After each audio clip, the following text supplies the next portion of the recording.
please. Oh, yeah. All right, cut the music, cut the music. Yes, yes. The machine, yes. Don't worry, I didn't drive out here not to tell that story, okay, guys? You gave me all these cameras and I won't bring that up? Yeah, I am the machine. I'm also a father of two with high blood pressure. And possibly an inactive thyroid, because my wife scheduled a fucking blood panel this week. She goes, I got you a blood panel. I thought we should know if something's wrong with you. I go, I'm shooting a special on Friday. Do you think maybe we could hold off? Well, don't you want to know? No, not this fucking week, no. I didn't even know men had thyroids. I mean, dead serious. Doctor's like, does your dad have a thyroid? And I was like, I don't think so. He's like, holy cow, are you serious? How about his dad? I go, no, definitely not, yeah. You should know something's wrong. Do you have children? Fuck that. I did not sign up for this responsibility to be a grown-up. I don't know if you guys feel the way I do, but just like, growing up sucks dick. Like, kids? I got two kids. I got, Georgia is 11, blonde hair, blue eyes, real smart, and I got another one. I don't know if you guys got one of those kids that was just fucking mess, like, literally, like, board-certified messes. Like, if it wasn't my kid, I'd be like, she's stupid, but she's mine, so I love her. She just doesn't think right. Her brain, like, this morning, we're cuddling in bed. She's laying on my arm, and she starts doing this. I go, what are you doing? She goes, I'm trying to soften it up. I go, it's my arm, Isla. I know it's hard as a rock. Dyslexic as shit. If you got to read with her, you can't let her read by herself because she just won't. It's too hard. Your heart breaks, but I don't want to sit and read a book. I have a hard time reading too. And then she just sits there and looks at the word and then like tries to guess it off your face, like pterodactyl? No, it's the Isla. Very few books you're going to read in your life are going to start off with pterodactyl. Crocodile? No, the car, Isla. The car. She's smart, just not like a useful to society smart. Like, you'll never reap the benefits of her intelligence, I promise you that, unless you got a dead body at your trunk at 2 a.m. There was an attempted kidnapping in a school adjacent to ours, and the teacher sat the kids down, told them they need a safe word. Isla comes home locked in. Dad, we need a safe word. I'm like, okay, how about Agnes? That's the street we live on. She goes, too easy. Too easy? Yeah, too easy. I go, why is that? She goes, Dad, they could guess that. I go, hey, Isla, if someone's guessing at our safe word, don't get in their fucking car.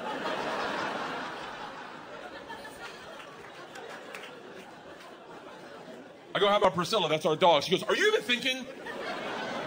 I go, what do you think it should be? She shouldn't even miss a beat. She goes, how about motherfucker? Think about it, Dad. No one's going to say motherfucker to a kid.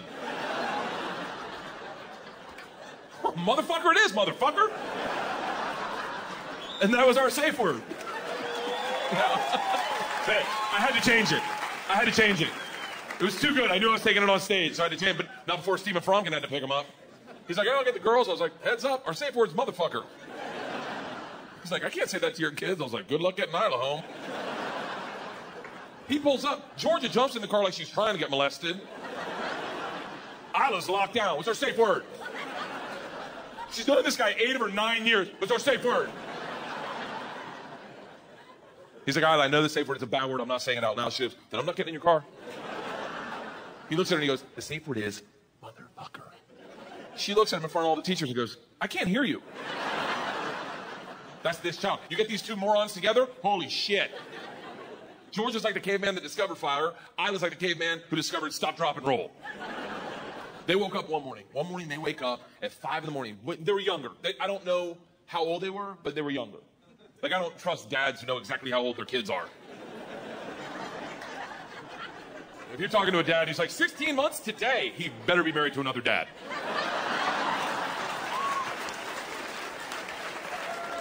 And I don't mean that homophobic. I'm not homophobic at all. I'm not. I'm definitely not. I'm more like a homochondriac.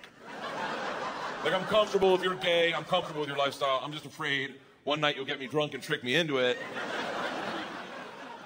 and I'll like it. That's my fear. I'll like it and I'll be good at it. Line them up.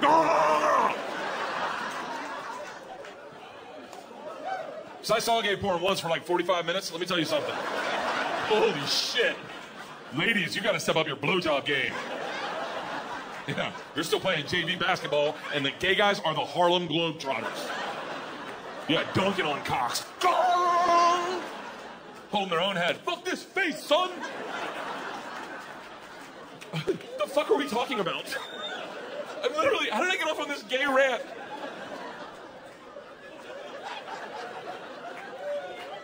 The fucking... Oh, my daughters! Huh. Gay guy shucking cock. Oh, my daughters. Okay, here we go. This'll work. My daughters woke up at 5 in the morning. 5 in the morning. They were younger. They were like 3 and 5, 4 and 6. They weren't wearing watches. So they wake up at 5 in the morning. 5 in the morning. 5 in the fucking morning. They're training to be farmers or some shit. Either that or they're on a meth lab out of the closet. I don't know. All we hear is them laughing hysterically on the baby monitor like two homeless guys that just found a 20. So I go downstairs. This is what I see. Isla, my baby, is naked, which isn't weird because apparently one time I told her sometimes you gotta let your shit breathe. We only know that because that's what she told the preschool teacher. Yeah, on the swing set. In a dress, just airing her shit out. Just... Vajayjay! Teacher's like, oh, Isla, honey, wear your panties. Just hops off. Sometimes you gotta let your shit breathe. Isla's naked. George is in the rocking chair laughing hysterically, and our dog's sitting in between them like, I don't fucking know. So I come in, I'm like, hey, guys, it's really early in the morning. Mommy and I are still sleeping. What could possibly be so funny? George gets in my face and goes, Daddy, you gotta see baby Isla's new trick. It is hilarious. I said, what is it? She goes, no, I don't want to spoil it for you, Dad. You gotta see it. Isla, show Daddy the trick. So Isla, my baby, the lunatic, the naked one, real quick, takes her finger and shoves it up her ass. Don't fucking judge me. You think I was ready to parent that? It's 5 in the morning. You think you could have parented it? The super nanny could have stopped it. And now it's in there. As a parent, I kind of want to see the second part of the trick. She takes it out of her ass and puts it in the dog's mouth. Now, hey, fuck you. I saw it, okay? I'm just telling you about it. I was like, what the fuck is wrong with you two? What are you guys, Germans? New rule, we do not put our fingers in our butts and then put them in our animals' mouths. I can't believe I'm saying this. Georgia gets in my face and goes, calm down. It's funny, you just don't get it. What part of that trick is funny, Georgia? She didn't even miss a beat. She goes, we've been doing it all morning. And the dog doesn't know it's poop, Dad. I'm like, fuck it, do it again. They do it again, the dog comes right back like, what's on the finger? What's on the finger? Holy shit! What's on that finger? What's on that finger? So an hour later, when my wife woke up, I'm like, you gotta see baby Isla's new trick. She's like, what is it? And I was like, I don't want to spoil it for you. You gotta see it. Isla, show mommy the trick. And Isla just goes to town. Wham! Wham! My wife's like, what the fuck is wrong with you? I'm like, give it an hour, it gets funnier. The dog doesn't know his shit. No, watch the dog. It's a rescue, it's fine. Kids. It's the fact that you think about them all the time. You nonstop. I jumped out of a plane with Rachel Ray. Is she here? Rachel Ray is a fucking gangster. Like, legit she comes in, I do her show, she comes backstage at like 8 in the morning. She's got a pint of Guinness, a bowl of chili with a fried egg on top. Oh. She comes back, she goes, I know you're a comic. I thought a beer might loosen you up before the show. I don't know if you like a chili with an egg. I'm like, As she hands it to me, she goes, what's one thing you'd never do on your show, Bert the Conqueror? I have a show, Bert the Conqueror, where I do extreme activities. She goes, thank you. She goes, what's one thing you never do? And I had an answer. It's skydiving. I go, I know, I never go skydiving. She goes, really? I go, never. I don't want to go. She goes, awesome. I'll see you out on stage. I was like, oh, I wonder why she asked that. I get out on the stage, and the first thing she says to the crowd is, all right. Backstage, Bert said he'd never go skydiving. I'm like, bitch, that was a secret. She's like, who wants to see him do it? And now I have 500 women going, do it, fat boy. And I got the beer in me, the chili. I'm like, fuck it, let's go, let's go.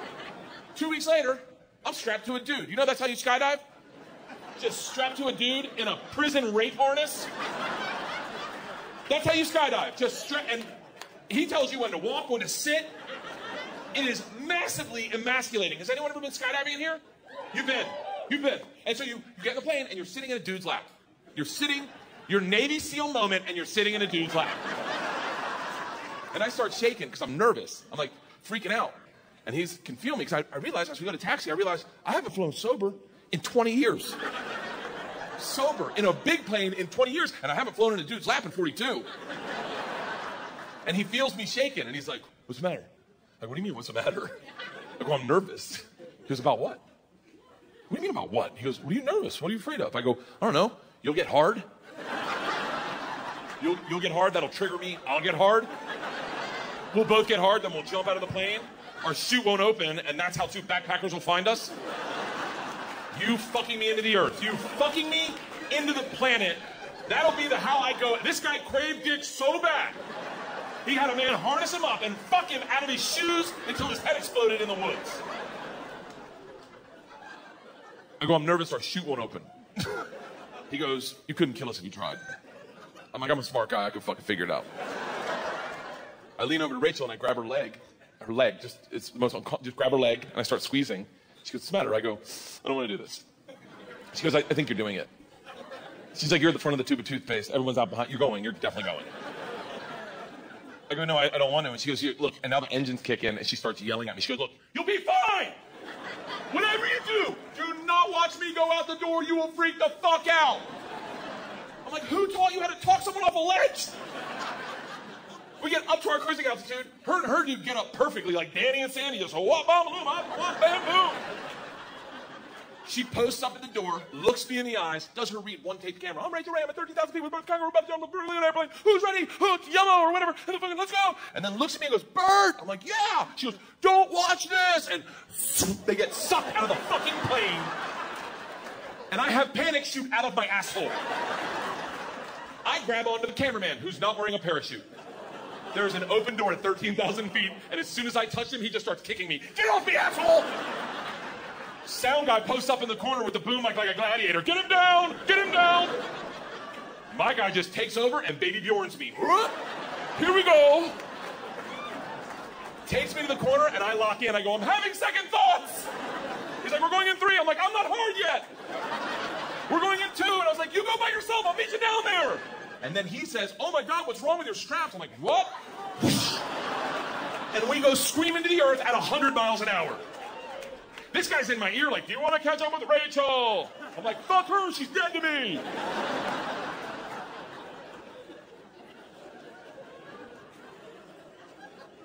It is an epiphanous moment, dare I say. And my therapist says I have a low threshold for epiphanous moments, but... And I always say, like, did you want to go skydiving? Okay, the people that don't want to go skydiving are who should go skydiving. It's those that don't want to go that appreciate it the most. You go, and you're just Viking all the way. Ah! People who don't want to go, there's a moment where you realize the dice have been rolled.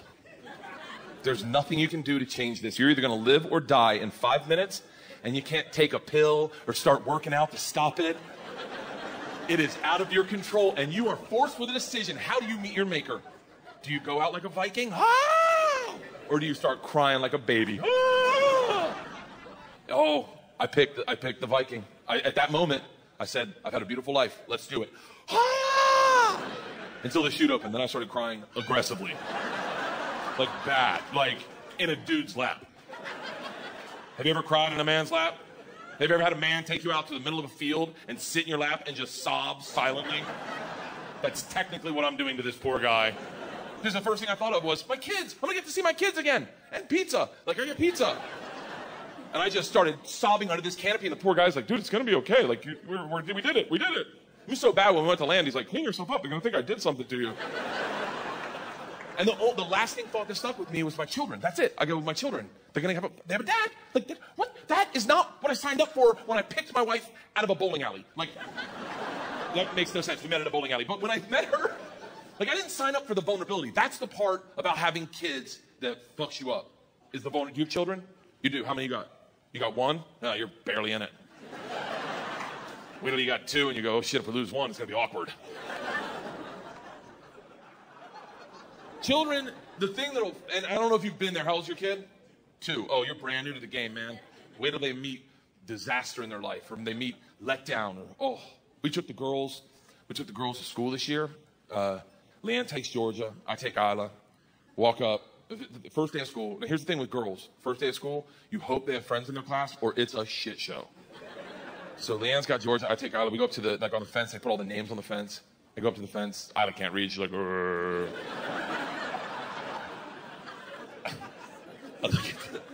I look at the list, room 9, I walk over to room 9, here's what I see. As we walk over to room 9, this is the first kid I see. Chinese kid, short, dumpy, big like baby beluga head. His hair starts in the middle, right? And he's just got this stare like a dog who's got peanut butter stuck in his throat. Like,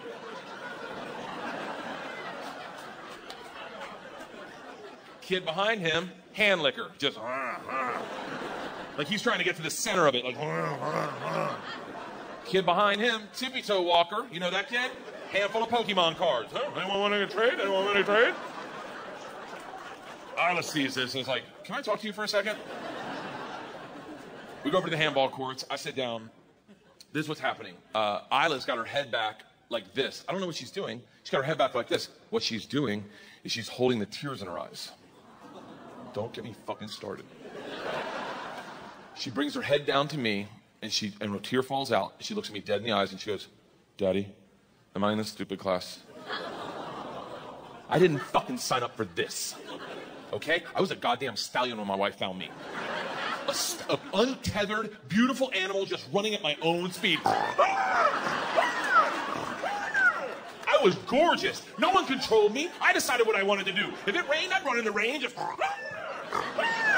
mist coming off my mane and tail and just rearing up outside the village for all the villagers to see.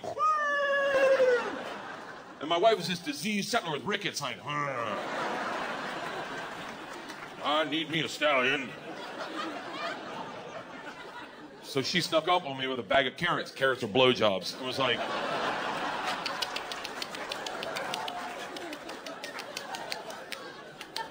Come here, boy. Come here, boy. Here you go, boy. Try it. You like it. No, you like it. I bet you like it. I bet you like it. And you like it. You try the carrot. You like it. But what you don't realize is that when they're handing you the carrot, with the other hand, they start petting you. That's them taming you. Oh, you have a beautiful mane. Oh. You should start wearing khakis. Oh, it's okay, boy. It's okay. You should get rid of your Jeep.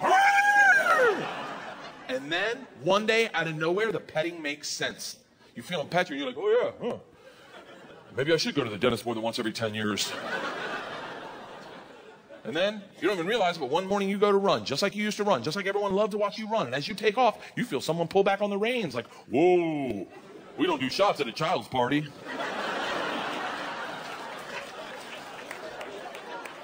And there I am, just an old nag now. I don't even get carrots anymore, I just get hay. If I do get carrots, I gotta throw a temper tantrum for them. And now I'm sitting in a pair of sweatpants by the handball courts, and I got a 9-year-old breaking my heart at 7:45 in the morning. This isn't what I fucking signed up for.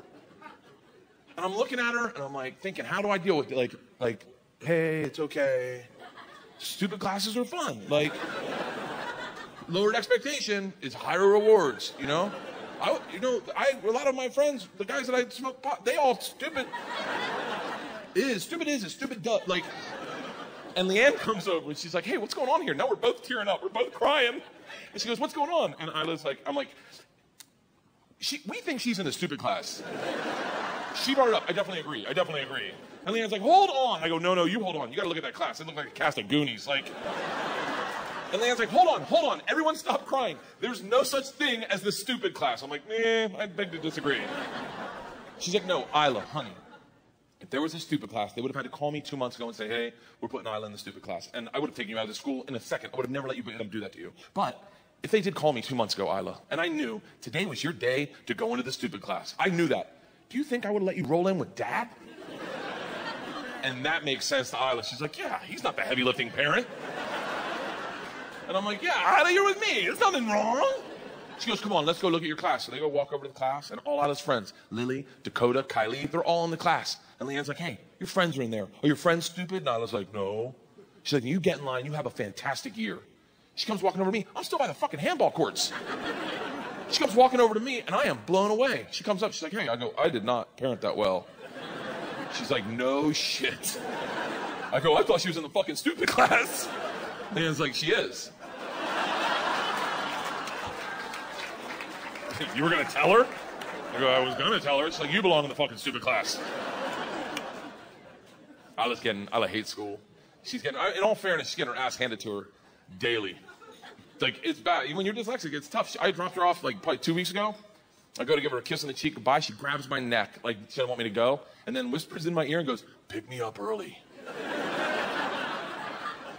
I'm like, well, let me run that by Mom. She goes, hey, hold on. Do you have to run it by Mom? And now she's in my head. I'm like, yeah, fuck that bitch. I make the calls around here. If I want to pick you up, I'll pick you up early. I go, but wait, what do you mean? What time? She goes, listen, Mom's got therapy at noon.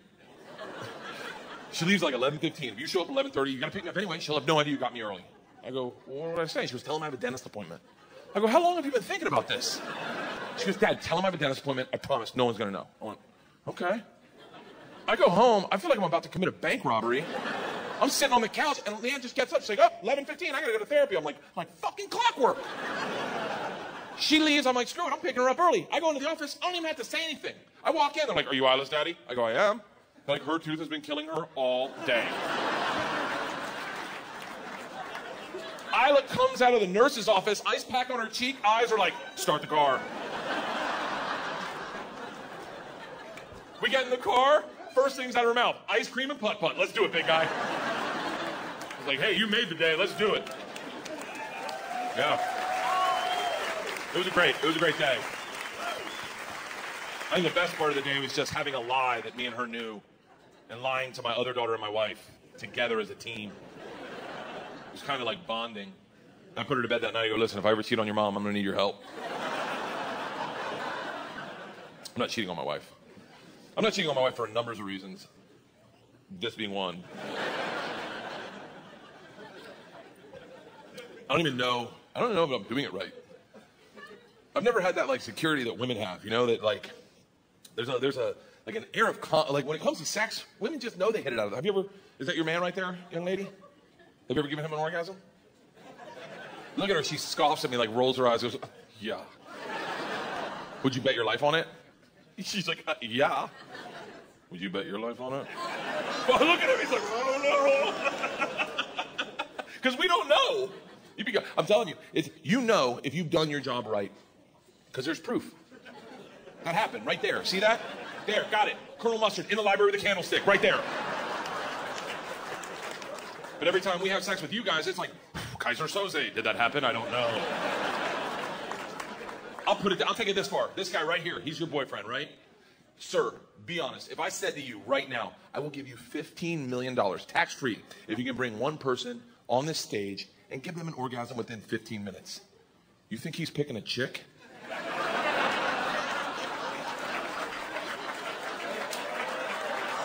Fuck no. Look at him, he's already standing up. He's like, I'll jack you up right now. Put it in work, let's go. Start the car. Time! You think he's gonna pick a chick? You think he's picking his chick? No way, too complicated. I don't want to face the audience, you face the audience. Oh my God, it's right, they're all staring at me. I can hear people laughing, they're making fun of me. Just stop it. Don't worry, I'm sorry I messed this up. And he's definitely not picking another chick. You think he's gonna roll the dice on a brand new chick? Try to figure that out with the clock running, just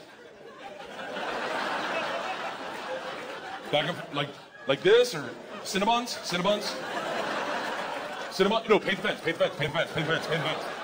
What? Okay, yeah. Okay, okay, the in, go. You ever done that one? You ever tried the one where you go in the garage, but up where you keep the bikes? You ever tried that? And you fiddle with the bikes? Come hither, bikes, come hither. Come hither, bikes, come hither. I fucked that one up. Tried it, went right past the bikes. Ended up in the attic. Just ripping out insulation like a raccoon. Just... It was so bad, the homeowner had to come out and be like, everyone out of the fucking garage!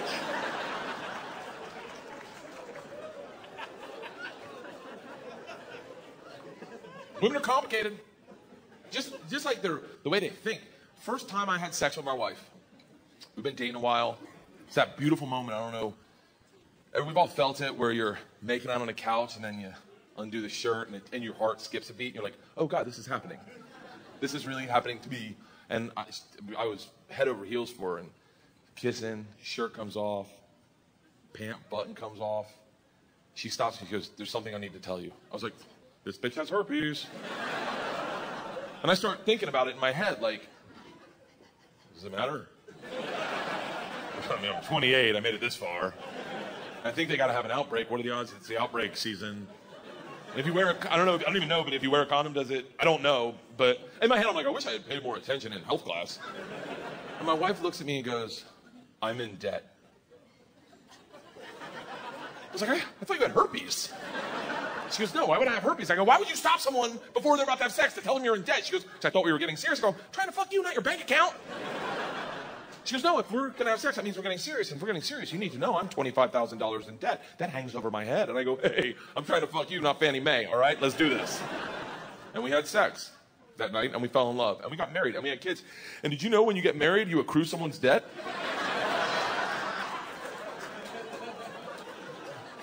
I wish she had herpes. What's crazy now is there's like a thing in our relationship. I don't know if this happens to everyone, but like nowadays, we almost get more passionate talking about money than we do sex. Like it's easier for us, like we talk about adding onto our house, we're like, ooh, oh, you wanna open a bottle of wine, maybe, huh? Talk about a brand new bathroom, huh? And then you have sex and it's just like, I don't mean to like suck the romance out of it, but like I don't hit on her. I'm not gonna fucking hit on my wife. Get shot down by your wife. Do you know how humiliating that is? To be like, hey, what are you thinking? Get the fuck off me. Okay, awesome. Now I feel like a human piece of garbage. Cool. I can't fuck anyone in the world, especially not you. And that's how, oh, this is great. You ever try to pull out a brand new move in the bedroom? I tried to do reverse cowgirl. I said to her in the middle of having sex, I go, hey, you want to try reverse cowgirl? She looks at me and she goes, where did we hear about this?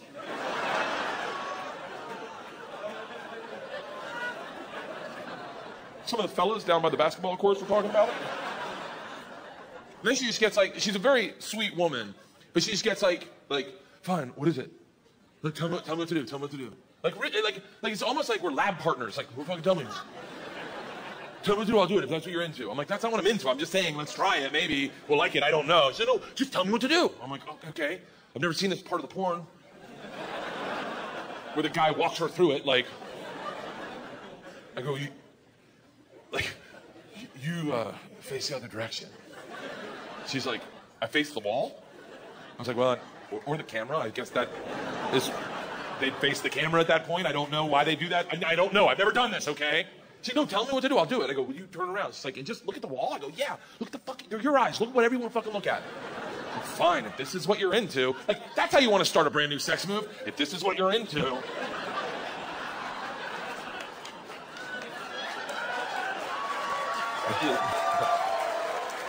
Is this right? Like we're on a motorcycle. Is this right? Yeah, I think, no, I mean, do I hold on to your feet? That's not sexy. Just looking at your feet. I'm just looking at your feet right now. I'm like, you can look at whatever you want to. Are you looking at my butthole? Is that what you're looking at? Does this turn you on to look at my butthole? Okay, I'm starting to feel disconnected. I'm feeling very disconnected. I'm being very disconnected. I'm like, can you just not be the person I own a home with and be a whore for 5 minutes?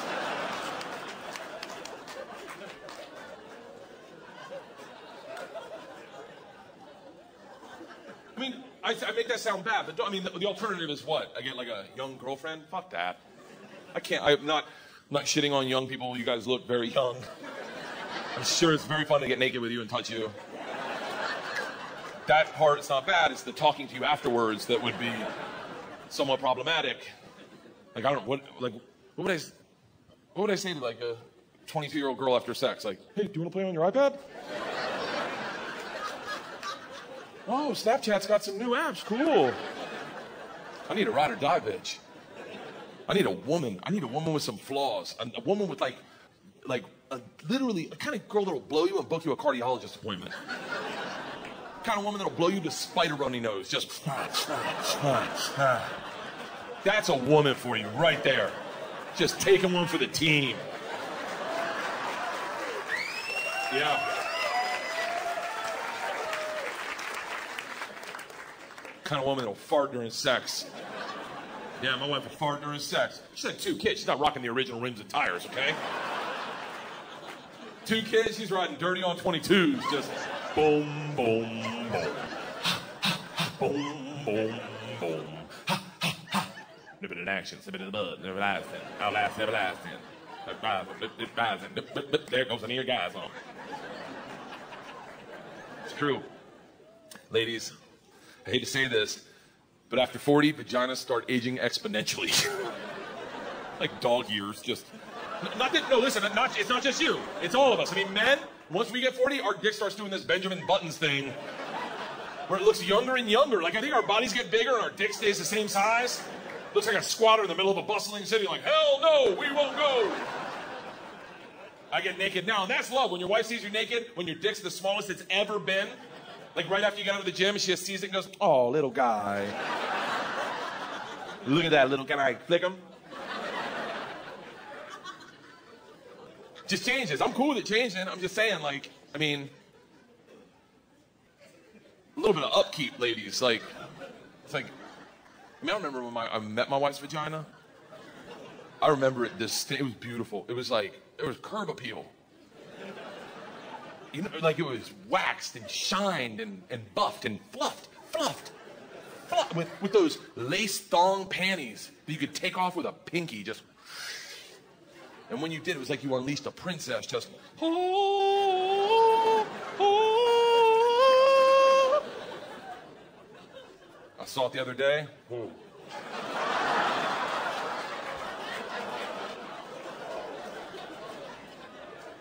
It was after drop-off. I had to pull off those big comfort cotton panties. The ones that don't give you a yeast infection, you know, those ones just... All the hair's matted down. It looks like the crazy cat lady's house. And it's just staring at you like, hey, my man! Young blood! Young blood, can I get a cigarette?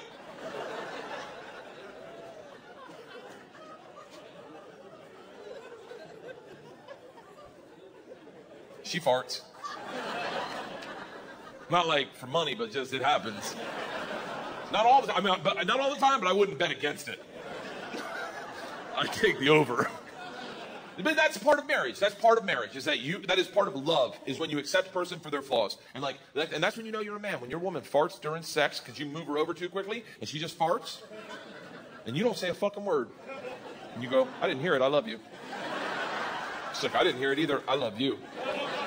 The dog's up on the bed. Are we farting? I'll take it this far. My wife's farted during oral sex. You know what they call that? Commitment. When you take one on the chin for the team, just, you're like, whoa, what the fuck?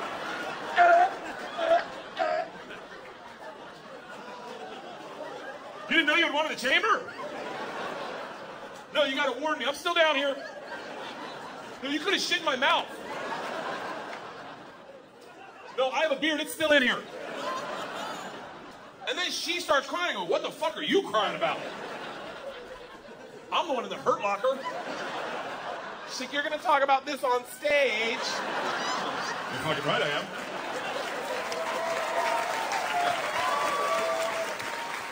In all fairness, I didn't bring it up until the second time it happened. I was like, fuck it, if it happened to me twice, it's had to have happened to somebody else. I can't be the only one out here going, really? No one else has catched one on the button? That's marriage. My wife's a fantastic woman. She really is. She's kind of person like I couldn't raise these kids. She like researches good schools. She researched a school one time. She goes, it's a great school. There are a lot of Koreans. I went, okay. We show up. It's 98% Korean. No, listen, I'm just a regular person. I have no hate in my heart for anyone whatsoever. I'm a real motherfucker. I walk in a room with 400 Korean families and 5 white families and a black family hiding in the corner. I just walked in and I was like, what the fuck is this? And my wife's like, what? I go, what do you mean, what? Like,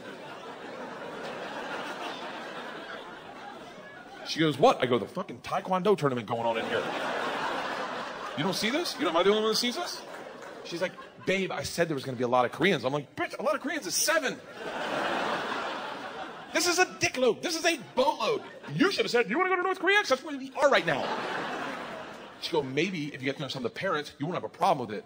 So I go over to the white and black people hiding in the corner like, I'm here. What are we going to do? Thank God there was a black woman there to keep shit real. First words out of her mouth. You see all these motherfucking Koreans? I just met my best friend. It is a beautiful moment when a black woman and a white man can commit a hate crime together. Sandy is her name, and we start talking. Then a white woman comes over and screws it up. Just comes over and goes, what do you guys have? Sandy leans into me and she goes, we're about to have the bird flu if we don't leave this bitch. The lady goes, what? And Sandy just looks at me and goes, they're your people. You handle this. I go, I have girls. She goes, oh, that's so great. What are their names? I said, Georgia and Isla. She goes, oh, I have a boy. I was like, cool. She's like, don't you want to know his name? I'm like, not at all. She goes, his name's John Henry. And I start laughing hysterically because that's what I call my dick. I just never met a John Henry before. I'm like, are you serious? She's like, do you know a John Henry? I'm like, hell yeah! Really good. He's like my best friend.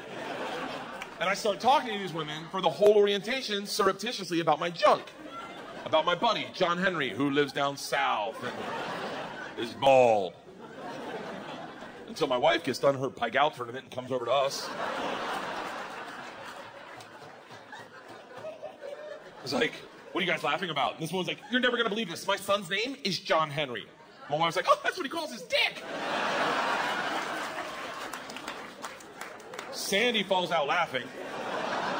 And I watched this woman realize all the stories I've been telling her about how John Henry has 2 roommates, how their next door neighbor's an asshole, how he tells everyone he's 6 foot, but he's really 5'7". I thought it was funny.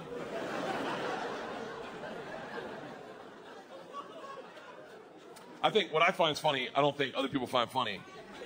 I have like a disturbed sense of humor sometimes. Like I checked into this hotel room one time in Cincinnati, and I had like 5 bags with me because I was on the road doing Travel Channel stuff and doing stand-up. So I had 5 bags with me. This bellman, tall, young, skinny, black kid. Oh, why's he gonna be black, Bert? Because he fucking was.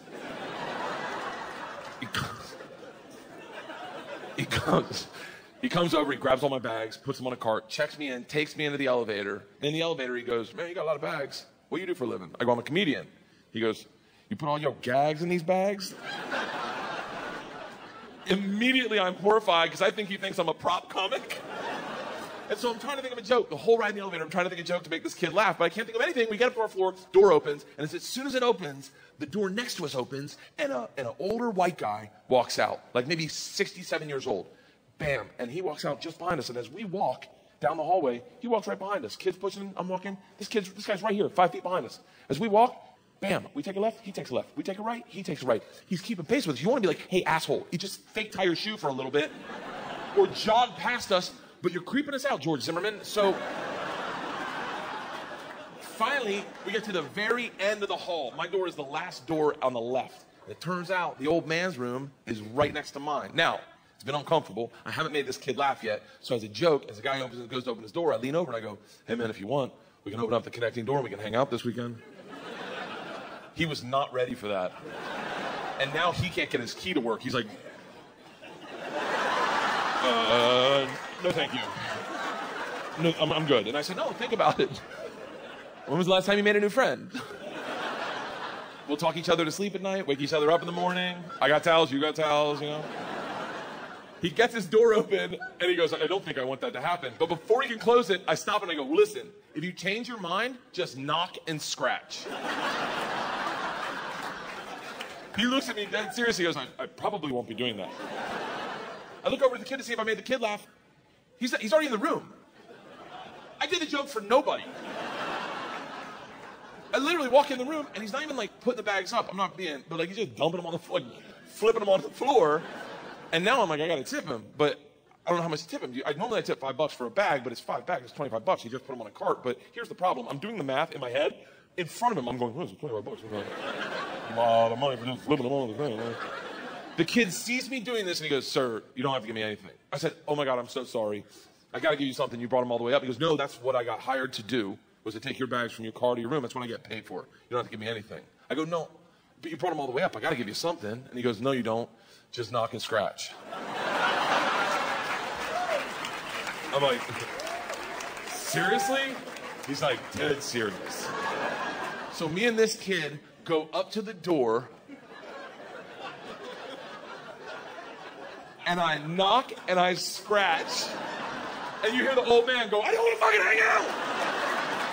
Oh my God. I thought this kid was gonna laugh himself to death. He literally was doubled over like, do it again, do it again! Best part of the story is, he goes down and Googles me and shows me to every black dude who works in the hotel. So for the whole weekend, anytime I walked in, they're like, oh, knock scratch, motherfucker. Knock scratch, man. I'll answer the door.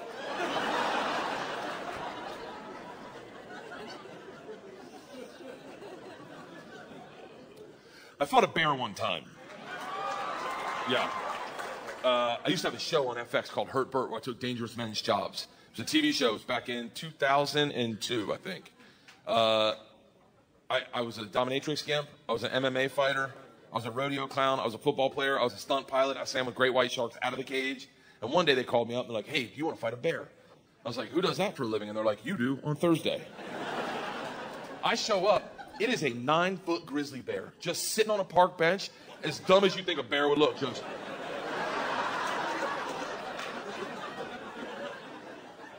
So I go up to the bear.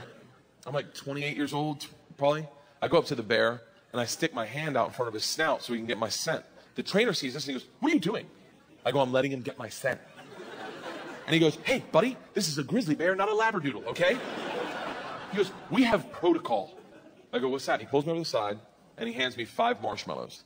He goes, when the bear's not looking, take a marshmallow, put it in your mouth. Then, nonchalantly, walk in front of the bear like, huh? Show him the marshmallow like, huh?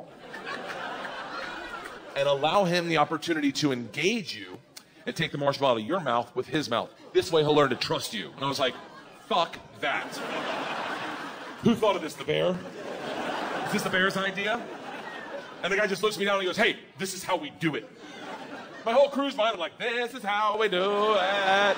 This is how we do it. So I don't know any better. I'm 28 years old. I go behind the bear, I take a marshmallow, I put it in my mouth, I walk in front of him like a street hooker, like, huh? Huh? Huh? Huh? Huh? The bear sees the marshmallow and lights up just like, I'm going, he rushes me with the grace of a frat boy at 5 a.m. and tongues it out of my mouth. Bears never brush their teeth. I'm making out with a homeless person 5 times in a row. Just... I get done, the trainer goes, fantastic, we're ready. I go, hold on, I haven't learned anything. He goes, what, are you kidding me? You learned the most important lesson. I go, what's that? He goes, the bear likes marshmallows.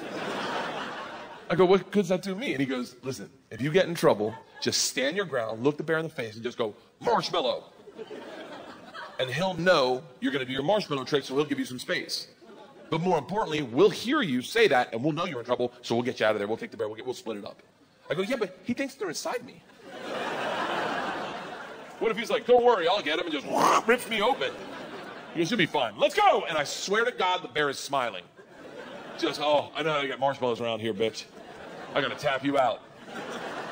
Rushes me, grabs me by both ears, lifts me off the ground, and starts ragdolling me and growling. I'm going, marshmallow, marshmallow! But no one can hear me because there's a 9-foot grizzly bear going. All of a sudden, he drops me, grabs me by the hip, spins me doggy style, locks in a bear hug, and starts grinding on my ass. Now we're both facing the crew and the trainer. I'm going, fucking marshmallow! Marshmallow! Get me the fuck out of here, marshmallow! Everyone's laughing except for the trainer, who has a look of panic. He jumps in our eye line and goes, go limp! I'm like, please be talking to me right now. And not is there a bear caught climbing up my jeans? About the split center seam, just marshmallow. So I go limp. Now it looks like I'm getting date raped by a bear. Just, I slide out of his grip, and that's the last thing I remember, because apparently his instincts took over, and he sat on my face. And the best way to get bear balls out of your mouth isn't by saying marshmallow. My wife, who I'd known maybe 3 months, I invited her to the set to impress her. My wife's a redneck, like a legit redneck, like hardcore, like her parents met on AncestryMingle.com. Like,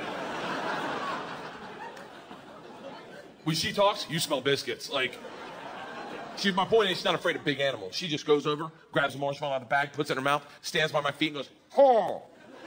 The bear then takes his balls out of my mouth, goes over to her, he takes the marshmallow in her mouth, they take my wife one way, the bear the other way, they drag me under a tree, and that's where I wake up. Under a tree in the lap of my producer, Tim Scott, who's from like the upper top of Minnesota.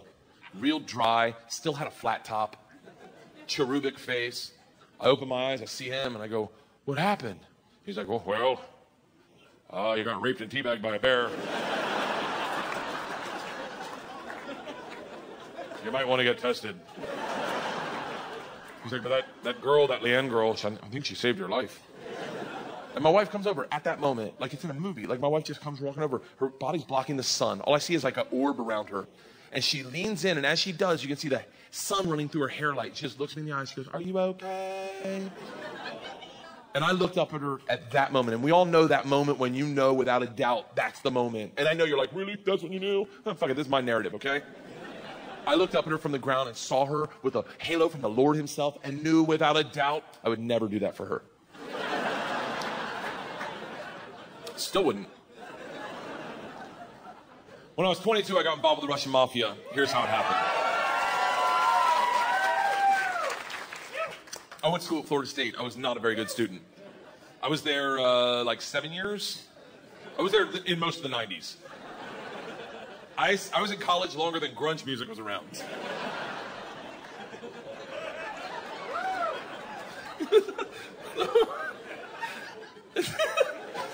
So, this is how bad of a student I was. One time, I signed up for a Russian class thinking it was Spanish, and it took 3 classes before I realized, I don't think this is Spanish. So I got to leave. The teacher, who was hot, he definitely worked out. I'm kidding. It was a girl. It was a girl. And she was hot. She still is hot. She stopped me. She goes, "Don't go anywhere. I need 14 kids to teach this class. You're the 14th. I need to teach this class in order to get my master's. So, if you sit back down, you don't have to do anything all semester, and I'll just give you a C." I was like, Strasvutia, bitches, I'm back. So I took Russian 1, 2, 3, and 4, never learned a word. Think about what I'm saying. I took 2 years of language, took 4 semesters of my college career, 4 semesters. Russian 4 was taught in Russian. Do you have any idea what it's like to go to a class and sit there like an immigrant at the DMV all day? Like,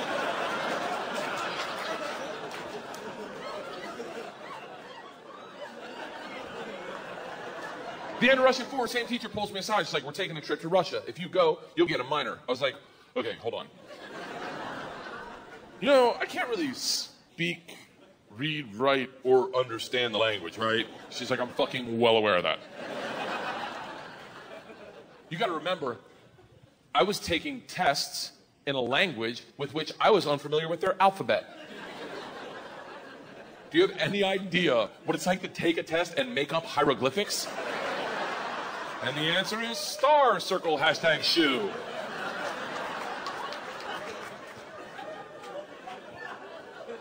She goes, "It doesn't matter. We need kids to make this trip happen. And if you go with all the classes you've taken and the ones you will take, you will get a minor." And I was like, "That's all you had to say.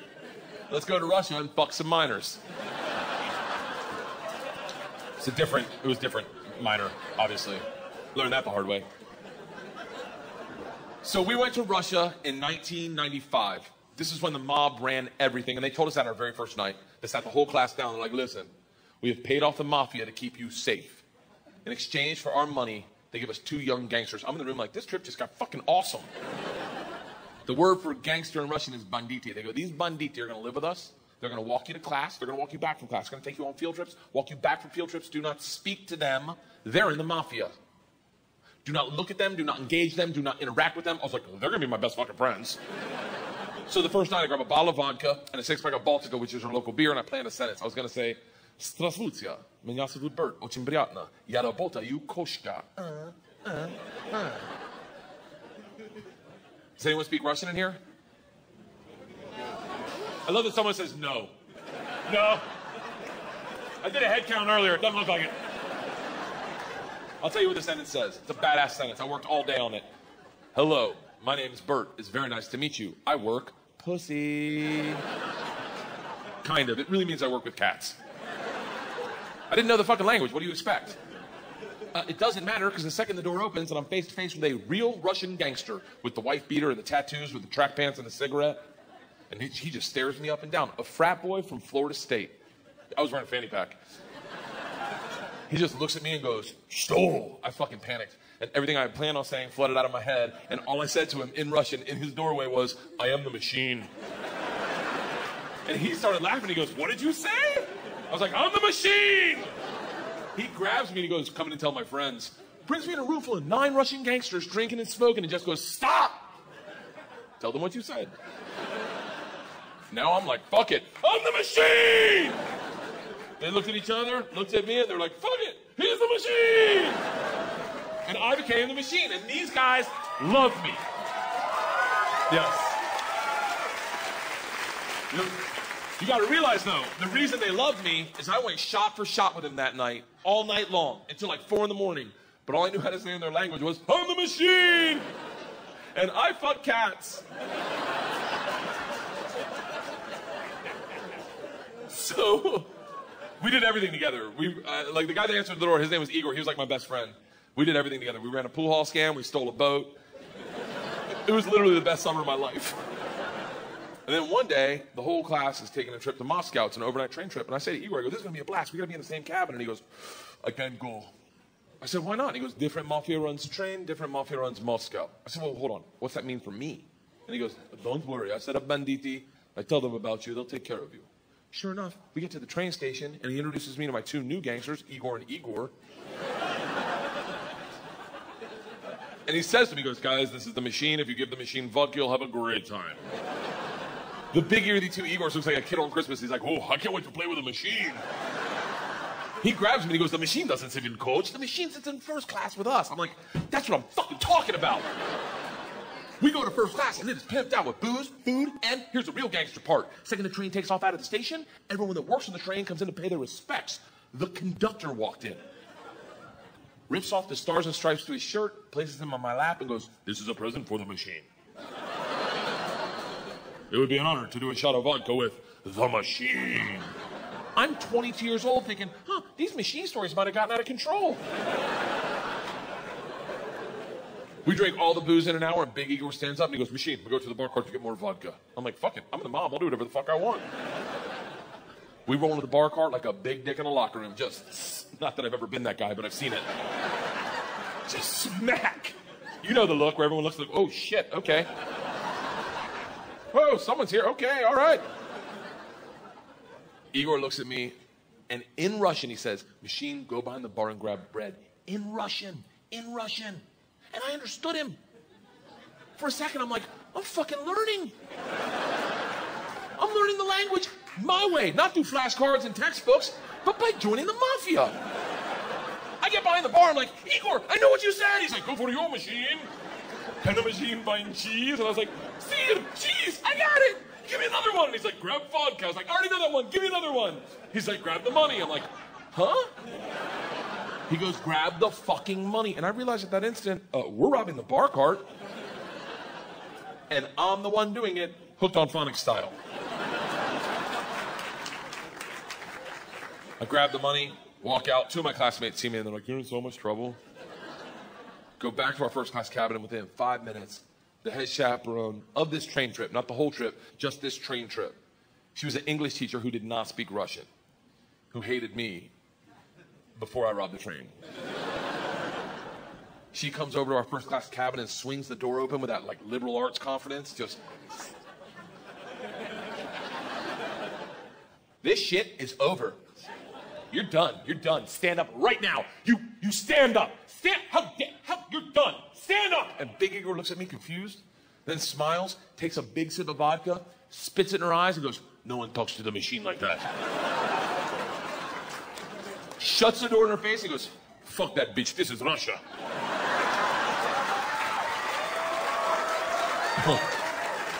"Don't worry, machine, when it gets dark, we have good time." I'm like, what the fuck are we doing when it gets dark? Reaches in his pocket, pulls out a ring of keys, and he goes, "We're robbing the whole fucking train."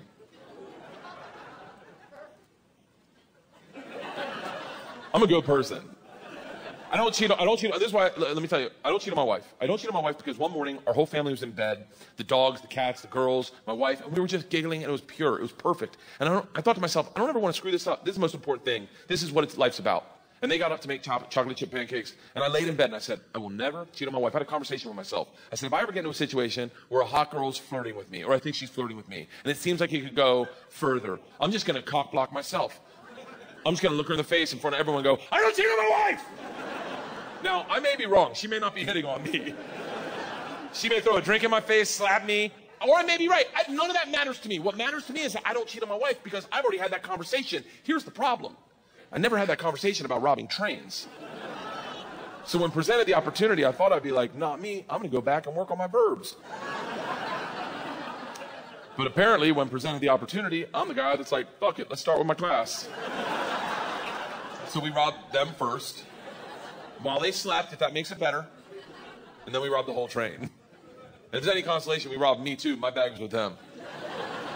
And then we drank all night long. All night long. Like literally until 6 in the morning. Top 5 drunkest I've ever been without throwing up in my entire life. We pulled into Moscow at 6 a.m. I'm pissed drunk. You ever been so drunk you're like, I know I got to piss, but I can't find my dick. Train stops. Sun's up. I'm hammered. Door opens. Same teacher, not mad. Curious, right? She looks me in the eyes, smiling, and goes, I want to be the one to tell you they've alerted the police. And I look out, and on the platform, my whole class is standing there with a cop, talking. They're upset. They've been robbed. I get it. Apparently, they've never heard snitches get stitches. Big Igor sees this and is completely unfazed. He's like, don't worry. I talked to police for both of us. I was like, oh, thank God. He cracks a bottle of vodka. I'm like, nah, I wouldn't bring that out to an officer, maybe. Lights a cigarette, walks out to the cop, who's taking a statement. The cop is taking a statement. Igor walks up behind him, grabs him by the arm, spins him around, and goes, fuck you! We fuck you in the mouth! We fuck you in the ass! I'm like, stop with the fucking we shit! Now the cop is just staring at me, and I hear him bark out, Pardon, skidye, which I don't even know what that means, but it doesn't sound like, you're okay, stay there! It is a come to Jesus moment where you know you fucked up. All I thought as I walked to the cop, who's standing up front of the class, I just robbed. Next to the gangster I robbed them with, my only thought was, this isn't how I plan on spending my second junior year. In the gulag taking hot dicks to the throat. I get 5 steps from the cop, who looks impatient as shit. He takes 2 big-ass steps, grabs me by the arm, spins me away from my class, away from Igor, pulls me right into his face, and he goes, so, I understand you're the machine. Nice. Tonight you party with us. I was like, what? He's like, tonight you party with us, yes? And I looked at him and I was like, wait, I'm not in trouble? And he gets so close to me I can smell his morning cigarette and he goes, no. Fuck that bitch, this is Russia. Thank you. Thank you, thank you, thank you so much. Thank you. Thank you.